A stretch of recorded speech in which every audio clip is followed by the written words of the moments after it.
नमस्कार दोस्तों, स्वागत है आपका आर्ट ऑफ कैंडलस्टिक में। ठीक है दोस्तों, अब हम लोग आ चुके हैं नॉर्मल स्क्रीन के ऊपर। दोस्तों, इस वीडियो में हम लोग बात करने वाले हैं एक बहुत ही इंपॉर्टेंट खबर के बारे में। हाँ, वैसे तो शेयर मार्केट में कितनी सारी खबरें आती रहती हैं, लेकिन ये खबर एक उस सवाल का जवाब हमें 21 नवंबर को ही पता चलेगा। लेकिन ये लिटरली ये जो चीज है कि एक स्टॉक स्प्लिट कंसिडर करने वाले हैं, 15 साल के बाद हमें देखने को मिल रहा है। हाँ, 15 साल के बाद, बहुत टाइम तक इंतजार करवाया। और ये कंपनी कौन? बैंक। मतलब ऐसी वैसी बैंक नहीं है, प्राइवेट सेगमेंट में अगर देखा जाए तो टॉप 5 में आने वाली बैंक है दोस्तों, जिसका नाम है कोटक महिंद्रा बैंक। हाँ दोस्तों, Kotak Mahindra bank stock split consider करने जा रहा है 21 तारीख को। कि होगा भी या नहीं ये डिसाइड होगा, ये कोई गारंटी तो नहीं होती, ठीक है। इसके पहले की अगर हम लोग बात कर ले तो जैसे मैंने आपको बताया, अभी 2025 चल रहा है। 2010 की अगर बात कर ले, अनाउंसमेंट की अगर बात कर ले, तो 11 मई 2010 को पहली बार कोटक महिंद्रा बैंक ने स्टॉक स्प्लिट अनाउंस किया था। तब फेस वैल्यू कितना था? 10 का। अब 10 का था तो उस वक्त कितना हो गया? मतलब नया 5 हो गया। और अभी की भी अगर हम लोग बात करें तो फेस वैल्यू 5 ही हमें देखने को मिल रहा है, तो मोस्ट प्रोबेबली मल्टीप्लाई बाय 5 हो जाएगी। लेकिन लेकिन लेकिन लेकिन शेयर प्राइस भी क्या हो जाएगा? डिवाइड बाय 5 हो जाएगा, ठीक है। ये भी चीज आपको अच्छे से समझनी होगी। ऐसा नहीं कि बस क्वांटिटी मल्टीप्लाई बाय 5 कि मेरा अभी शेयर कितने में चल रहा है, 2100 के आसपास चल रहा है तो 10,000 अकाउंट में आएंगे, नहीं। वो शेयर का प्राइस भी डिवाइड बाय 5 हो जाएगा। मोटा मोटी समझ लो, गणित समझ लो मैं क्या बोलने की कोशिश कर रहा हूं, ठीक है। तो भले ही आपके पास एक शेयर है जिसका फेस वैल्यू 5 है आज, यहां पे 2021 का है, भविष्य में अगर वो 5 हो जाएंगे तो याद रखना वो शेयर का प्राइस 420 होगा। 420 गुना 5, 21,100। मतलब आपको क्वांटिटी ज्यादा हो जाएगी लेकिन शेयर प्राइस प्रोपोर्शनेटली उसी हिसाब से नीचे आ जाएगा। और यही चीज लोग गलत समझ लेते हैं कि फेस वैल्यू कम हो गया, मेरी क्वांटिटी ज्यादा होगी, अब मैं अमीर हो गया। नहीं भाई, ऐसा कुछ नहीं होता। तो अगर हम लोग देखें तो स्प्लिट का डिसीजन अपने आप में कोई वेल्थ क्रिएट करने वाला फैक्टर कभी नहीं होता है। ये तो सिर्फ लिक्विडिटी क्रिएट करने के लिए किया जाता है। कंपनी आपको फायदा दिलाती है अर्निंग से। आपने सुना है ना, पावर ऑफ कंपाउंडिंग। और जो व्यक्ति बस यही चीजें लेकर डिसीजन लेगा कि अब जाकर मैं स्टॉक खरीद लूंगा क्योंकि स्प्लिट मिल रहा है, डिविडेंड मिल रहा है, बोनस मिल रहा है, तो भाई कुछ फायदा नहीं मिलेगा।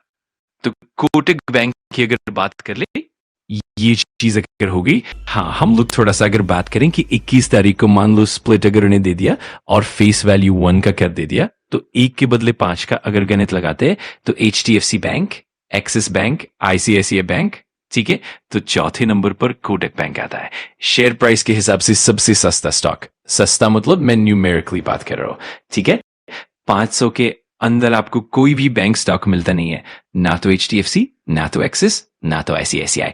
तो कोटक की अगर हम लोग बात करें दोस्तों बैंक के परफॉर्मेंस की, मतलब ये जो बाकी के प्लेयर्स ने परफॉर्मेंस दिया है उस कंपैरिजन में बैंक का क्या परफॉर्मेंस है, उसके ऊपर अभी आ जाता है। तो ठीक है दोस्तों, परफॉर्मेंस की बात कर ले, मतलब शेयर होल्डर को क्या कमाई करवा कर दी है। तो आप देख सकते हैं ये जो डेटा मैंने आपके सामने रखा है 5 साल का डेटा। हाँ, 5 साल की अगर हम लोग बात कर ले तो हम यहां पर देख सकते हैं कि कोटक महिंद्रा बैंक ने अपने शेयर होल्डर्स को दी है केवल 10.25% की रिटर्न। चलो राउंडेड ऑफ भी बोल देते, 10% नहीं तो 11% बोल दो, 5 साल होल्ड करने के बावजूद। वहीं पे एक्सिस बैंक ने कितने रिटर्न्स दी है? 850%। एक्सिस की अगर बात कर ले 104% और HDFC लगभग 40% के आसपास। तो हम कह सकते हैं जो टॉप नॉच बैंक हम लोगों को देखने को मिल जाते हैं उसमें अगर देखा जाए तो कोटक महिंद्रा बैंक ने सबसे पुअर परफॉर्मेंस किया है 5 साल में। अब आप बोलोगे सर होल्ड करना चाहिए, 5 साल टिकना है ना, बस मैं टिक जाऊंगा तो पैसा बनेगा। ऐसी कोई बात यहां पर होती नहीं है। दूसरा, अगर बात करें हाँ लार्ज कैप कंपनियां होती हैं, बड़ी कंपनियां यहां पर होती हैं, तो इसका भी अर्थ ये नहीं होता कि वो बैंक यहां पर नहीं चलेगा या फिर अच्छा करेगा। काफी लोग कंफ्यूज हो जाते हैं कि सर ICICI ने 128 दिया है, मिड कैप भी शर्म जाए इतना, तो मैं ICICI खरीद लूं क्योंकि इसने 200 दिया, इसने 1000 दिया, इसने 2000 दिया। और लोग यही करते हैं, इसीलिए तो लोगों का पैसा फंसता है, क्योंकि वो पास्ट परफॉर्मेंस देखते हैं। कोई स्टॉक भागा हुआ है वो उसमें घुस जाते हैं, लॉजिक नहीं लगाते कि क्यों जाना चाहिए। बस देख लिया इसलिए खरीदा, इसलिए फंस जाते हैं। कोटक बैंक की अगर बात करें, नेट इंटरेस्ट इनकम 4% के आसपास, प्रॉफिट गिरकर 3%, प्रोविजन काफी बड़ी थी 43%, इसलिए प्रॉफिट बहुत नीचे। प्रॉफिट रहेगा 3,000 करोड़, 3,500 करोड़, बट ग्रोथ नजर नहीं आती। लोन बुक देखोगे, ग्रोथ उतर पाट है। Yearly results 14,925 crore, 18,200 crore, 2,226 crore. EPS 75.91। Performance ठीक ठाक, डिसेंट, लेकिन समस्या क्या है? ग्रोथ कंसिस्टेंसी नजर नहीं आती।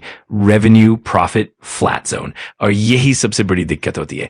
प्रमोटर होल्डिंग की बात करें, अरे बैंकों के लिए रूल्स अलग होते हैं, एक लिमिट सेट होती है। स्लोली प्रमोटर होल्डिंग रिड्यूस करनी होती है।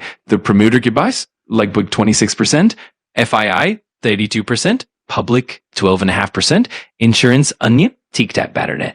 Segment wise breakup, retail banking 30%, insurance 18%, brokerage 4%, anya. Loan breakup, retail 57%, commercial 27.3%, agriculture 10 to 11%. तो कुल मिलाकर हम लोगों ने कोटक बैंक से रिलेटेड काफी इंफॉर्मेशन लेने की कोशिश की है। देखते हैं क्या होता है, कम होता है, ये 21 नवंबर को दिखेगा। इनके जो शेयर होल्डर्स हैं, हम लोग जरूर कह सकते हैं कि ये दिन काफी इंटरेस्टिंग होने वाला है। तो दोस्तों, उम्मीद है आपको ये जानकारी पसंद आई होगी। अगर आपको ये वीडियो अच्छा लगा हो तो लाइक और सब्सक्राइब जरूर करें और बेल आइकन दबाना मत भूलिए, ताकि आपको आने वाले नए वीडियो की नोटिफिकेशन मिलती रहे। फिर मिलते हैं अगले वीडियो में, तब तक के लिए ध्यान रखें और सीखते रहें।